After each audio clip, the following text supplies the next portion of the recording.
El proceso de diagnóstico es relativamente sencillo. ¿Qué hay que hacer?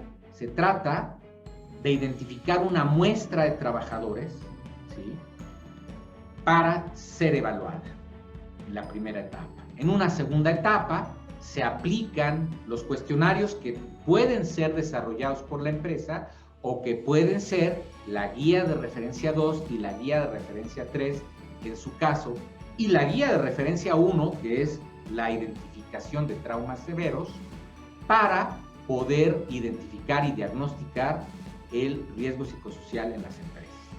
Una vez que se obtienen los resultados de diagnóstico y que se analizan y se califican, entonces se pasa, en una tercera etapa, se pasa a la cuarta etapa, que a partir del análisis de los resultados se puedan identificar recomendaciones y acciones de intervención para poder hacer estos planes y programas a mediano y largo plazo para diagnosticar a futuro y sobre todo para prevenir factores de riesgo psicosocial.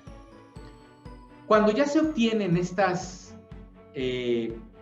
calificaciones o el diagnóstico, la Secretaría del Trabajo, de manera, digamos, un tanto sencilla, se diagnostican los riesgos que van desde nulos, es decir, no hay riesgo, o puede haber un riesgo bajo, o puede haber un riesgo medio, o alto, o muy alto.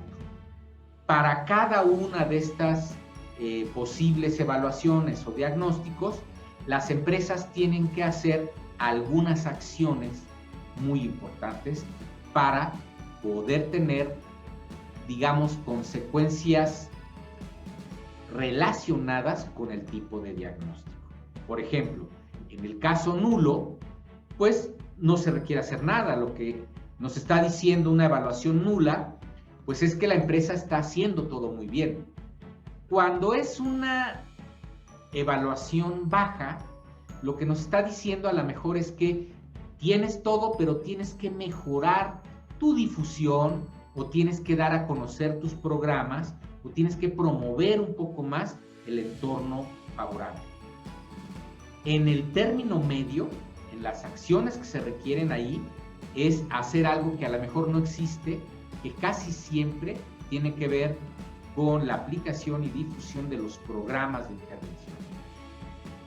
Ahora, si los riesgos son altos, lo que seguramente hay que hacer es analizar qué no se ha intervenido, qué es lo que está dañando, hacer campañas, sensibilizar a la gente, hacer políticas de prevención. Es decir, aquí hay más trabajo.